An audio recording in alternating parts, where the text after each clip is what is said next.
So I'm reading this book called The Bitcoin Standard, and it's basically a sort of recommended reads on understanding the importance of Bitcoin, on understanding how it fits into our current monetary ecosystem. And there's just this one section that I really disagreed with. It was actually on art. I don't know why, and it was kind of annoying to hear, honestly. So where does it? Um, Annoying to hear, honestly. So where does it? Um, Quote. In the era of unsound money, no artist has the low time preference to work as hard as long as Michelangelo or Bach to learn the craft properly or spend any significant amount of time perfecting it. A stroll through a modern art gallery shows artistic works whose production requires no more effort or talent than can be mustered by a bored 6-year-old. Modern artists have replaced craft and long hours of practice with pretentiousness, shock value, indignation, existential angst as a way to cow audiences and appreciating their art, and often adding some pretense to political ideas, usually of the puerile Marxist variety, to pretend play profundity. I don't know. It was just I think rails against modern art are a little, what's the word, overdone. And nowadays I feel like it's more of a reflection of an absence of an attempt to understand why a certain art is valuable than anything else. He goes off to really just critique specifics, like he really doesn't like Miley Cyrus and her twerking, as well as Mark Rothko. And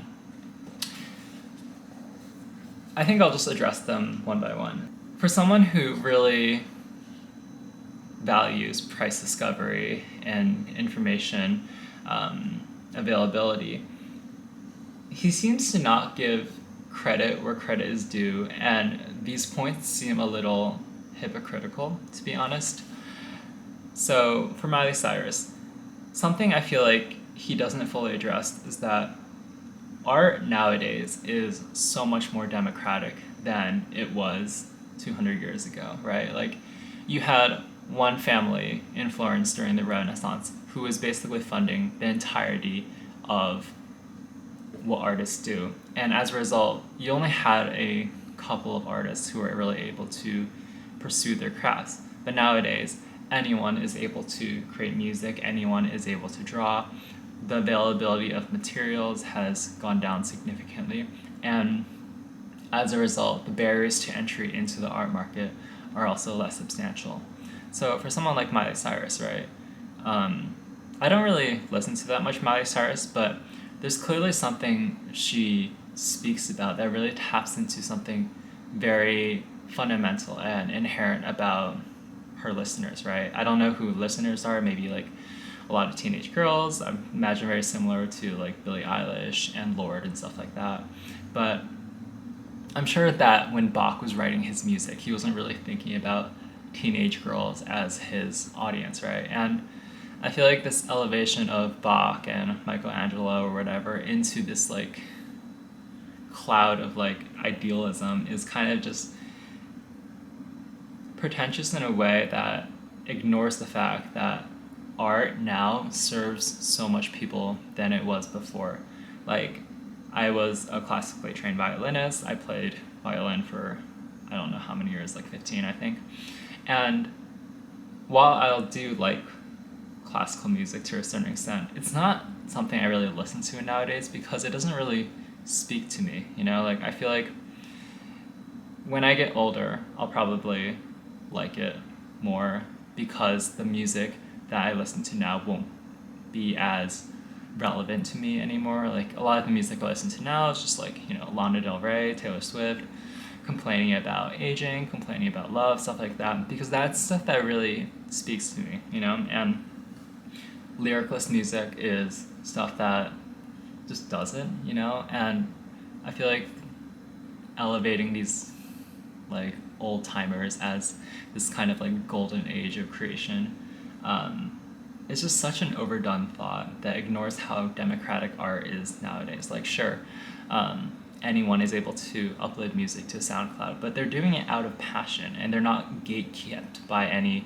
institutions such as the Medici family that gets to say what is art and what is not art.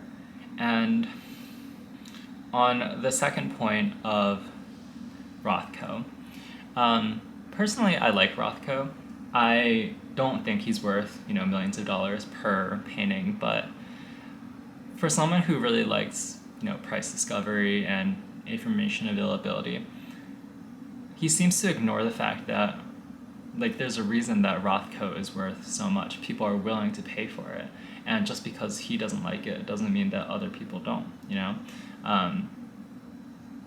He's seemingly trying to centralize art criticism according to what he values in a way that I feel like is very incompatible with the rest of the book. And Rothko had a lot of, craftful paintings before his Seagram murals and other, block kind of art. And I feel like a lot of his criticisms about Rothko are more reflective of an absence of an attempt to understand why Rothko is valuable, and more just a reflection of frustration on the art market at large, which I do think is warranted, but I feel like also very misdirected. Anyone is able to make a Rothko, but people are willing to pay more for Rothko, more than others. Anyone can splatter some paint and make squares, out of a lack of a better word, in very large canvases. But the reason his art is elevated over others is because of its definitive place in art history that people ignore. And you can make art that criticizes that as well. You can make art that kind of replicates a Rothko-like style, but it's not going to be valuable because people don't really think it's an innovative thought. What Rothko did during this time about speaking to the core of the human experience through simplicity is kind of a criticism on all of this, Renaissance and Gothic, ornamentation that he thought was excessive. And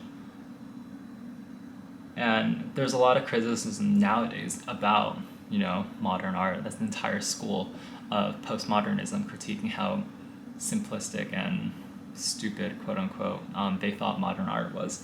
And that has value in today's society as well. But to basically denigrate an entire school of art to not valuable because you don't see the value of it, I feel like it kind of defeats the entire point of your thoughts on decentralization. And as such, I don't think, he keeps on reflecting on, classical and, Renaissance period art and music as a sort of golden age, quote unquote, of art and music, but I don't think that really exists.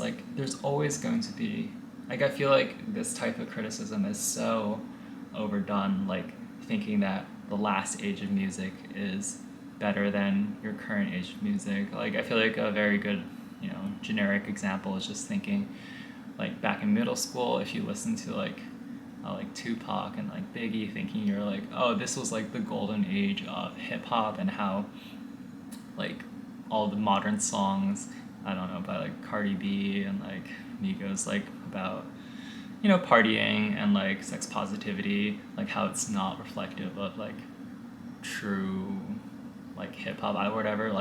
I feel like it's just, it's it's such a trope that exists that fundamentally ignores that each period's music and art serves each period differently.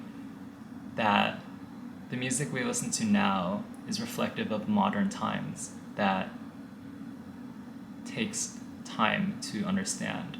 And I'm sure in 20 years people are going to be thinking about Billie Eilish and Taylor Swift and how this was the golden age of art and creation, and how